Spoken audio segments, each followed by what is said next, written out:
Hello, my fuzzy little bat butts. Due to the awesome response of the video I posted yesterday about goth and goth music and the founding fathers of goth, I have decided to start making this into a series where I expand on bands and the different branches that they branch off into and the other bands that have been created thanks to these bands and their past members. I think that we need to support current bands, but we also need to appreciate the old. So that is why I'm making these videos. Today, for our topic, we're going to talk about gothic rock.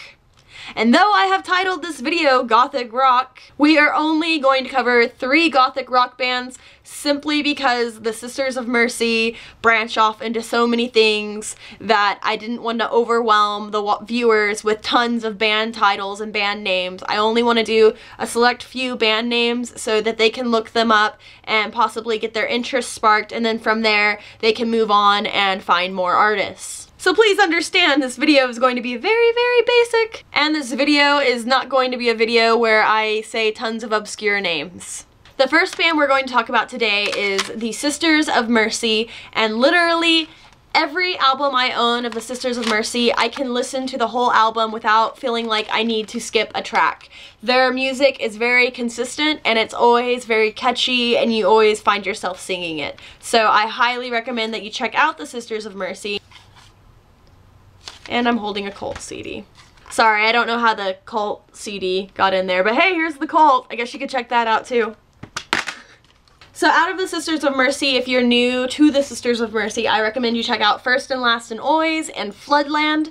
My personal favorite album is going to be First and Last and Always. I always listen to this album. It's great. It has tracks on it that I dance to a lot, and I haven't met a person that doesn't enjoy this album or Floodland yet. Sisters of Mercy also had created their own record label called Merciful Release. Merciful Release, however, mostly, well, for the great majority, only sent out or ever published Sisters of Mercy albums. Actually, I think there were like 2 or 3 bands that we got from that, but we're only going to focus on one band that we got from Merciful Release other than Sisters of Mercy.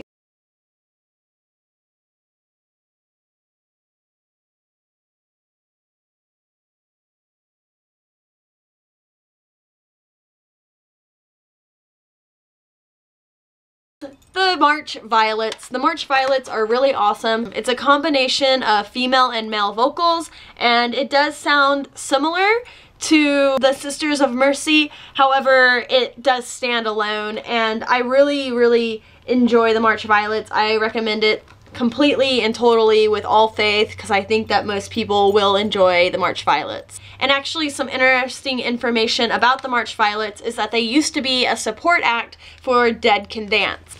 Dead Can Dance is a really, really awesome gothic band. However, it is very ambient, and it's more so something that you would listen to while you have incense burning and you're just chilling at night after a long day. It's very, very artsy type music, but I love Dead Can Dance, and I recommend that you check that out as well. So we're gonna jump back to the March Violets. Tom Ashton from the March Violets went on to join Clan of Xymox, which is right here, Clan of Xymox.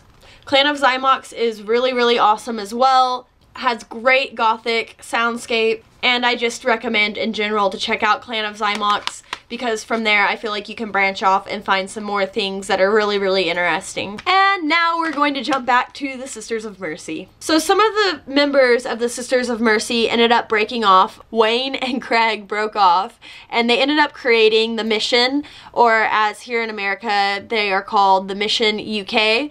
Unfortunately, I don't have any Mission albums to show you, but I do recommend that you check them out.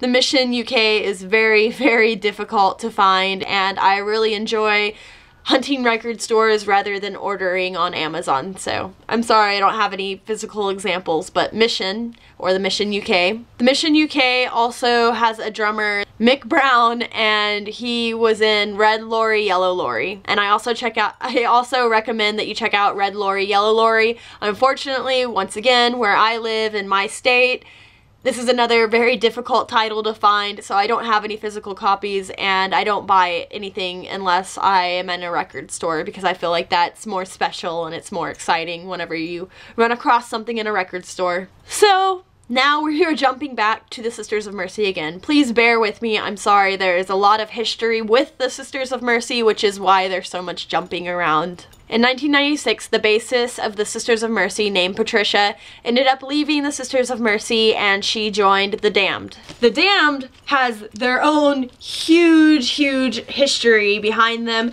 and I will make a separate video on the Damned because there is massive history behind the Damned.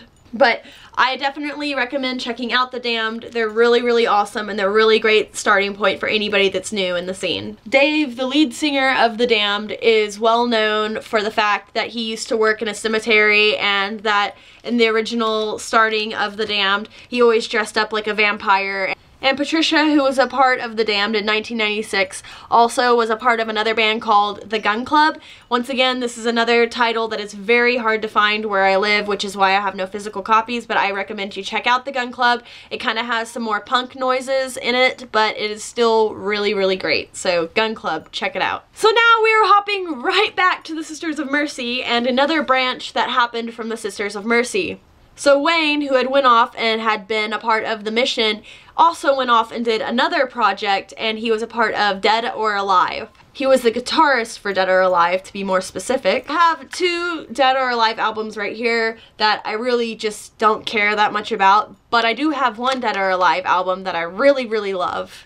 And it's this one right here. So I recommend, if you're gonna check out Dead or Alive, to go for this one, Mad, Bad, and Dangerous to Know. It's got so many dancey tracks on it, and it's just really great to listen through.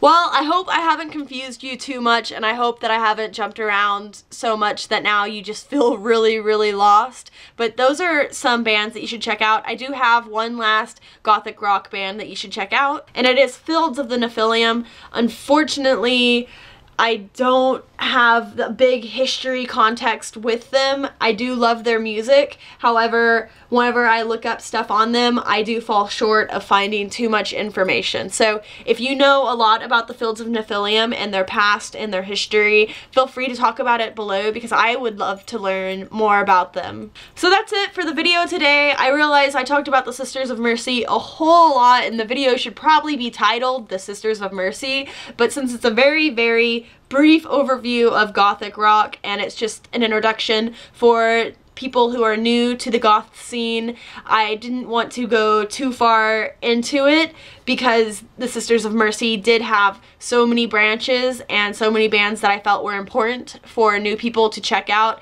That is why I only covered 3 legitimate gothic rock bands. So I love you guys so much. Thank you for watching. I'll do more videos in the future covering more bands for the newer generation to check out, or just more bands that I can share and that we can discuss and keep the scene alive and keep it growing in the beautiful fashion that it is. I love you guys so much. Don't ever stop digging for information, and I will see you again very soon. Mwah! Bye!